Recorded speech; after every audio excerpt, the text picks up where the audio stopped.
da zaintza, ez da galdera erresa.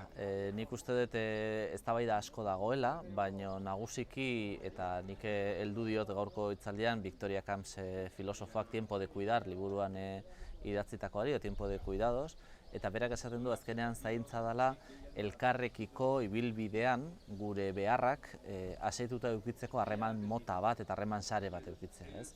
Eta harreman sare hori artikulatzeko nik uste behar ditugula eta dauzkagula tresna diferenteak, baina nagusiki berpentsatu eta indartu behar degula zaintza sistema publiko bat. Eta hor Victoria Campsek esaten duena da, berpentsatzera joan behar gerala egiturak benetako zaintza egitura bat sortzeko, ez? Eta hori da, nik uste gaur goizean hitz egiten egon giren.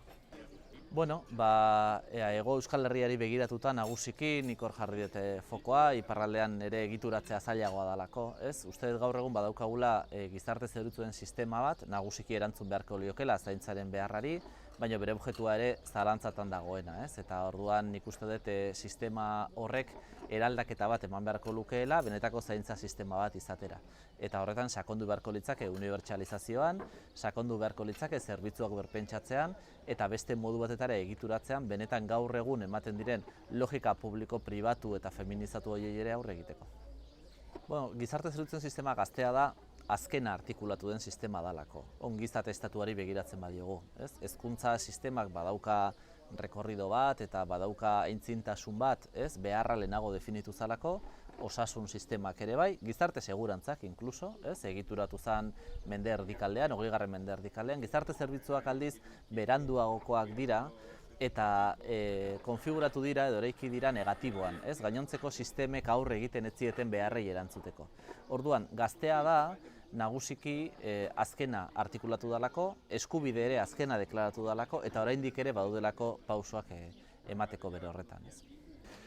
Bueno, zaila da 18 urtetik aurrerako predikzioak egiten, ez? Baina uste dut baditugula oinarriak esateko gure gizarte ongizateak oinarritu beharko lukeela pertsonaren duintasunean eta eskubideetan, benetan pertsonek nahi duten bezala zainduak izatearen logika horretan, eta horretan bai gizarte zerbitzuen sistemak egun eraldaketa bat jaso beharko duela zaintza sistema bihurtzeko, eta komunitatearekin ere lan egin beharko dugu bakoitzak bere sare horiek, Fantobak hitz egiten duen elkarrekintza sare horiek artikulatuta izan ditzagun. Orduan niretzako 2040an benetan ongizate sistema bat izango dugu, kapaz izan balin bagera, bide honetan, sare horiek ondo artikulatzeko. Familiak zaintzan ezinbesteko pisua du gaur egun gure inguruan.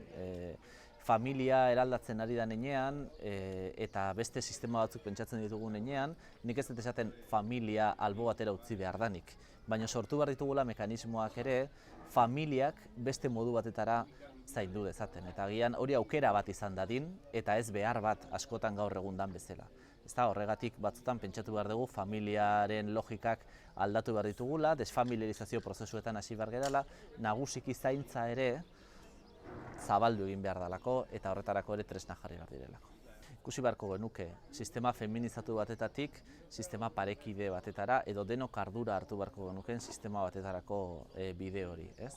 Baina hori ez da bakarrik egiten gizon hori esaten ardura hartu behar dezue, eta horrela uzten, ezta? Ze bestela badakigu dinamika sozialaren bitartez bakarrik hori ez da aldatuko, neurriak hartu behar dira hori horrela izan dadin, komunitateetan eta komunitate zaintzaz hitz egiten dugunean hori bermatu dezagun, familietan ere bai, eta nagusiki jarri behar dugu zaintza sistema bat hori bideratuko duena, eta hori aukera bihurtuko dana bete behar izan beharrean. Bueno, niretzako zaintza ekosisteman enbarko horiekete erakunde publikoak, beraien gobernantza eredu aldatuta, niretzako ezinbestekoa da hori, erakunde publikoak, hirugarren sektoreko elkarteak eta herritarrak eta denon arteko elkarrekintza horietatik sortu beharko genituzke auzo eta herri orekatuagoak, ez? Eta benetan ez utzi azkenean bakoitzaren azken helburu bezala behar bat bezala ikustea, baizik eta jakin nola artikulatu behar hori sentitzen dugu momentuan. Uste zaintza gure gizartearen erronka nagusienetariko badala. Benetan egon dirala momentuak eztabaida publiko asko egon ez dana, eta ari benetan eskertuta nago momentu honetan UEUk bere 50. urte horreneko programa honetan erdigune horretan jarri duelako, ez? Eta hemen usurbilen aukera eukitzea benetan zaintzaren inguruko erronkak planteatzeko, uste dut oso aukera polita dela, jarraitzen edo jarraikortasuna izan beharko lukeena, eta nik benetan zoriondu nahi dut UEU bere 50. urteengatik eta zaintzan eztabaidatzeko emango dizkigun aukerengatik.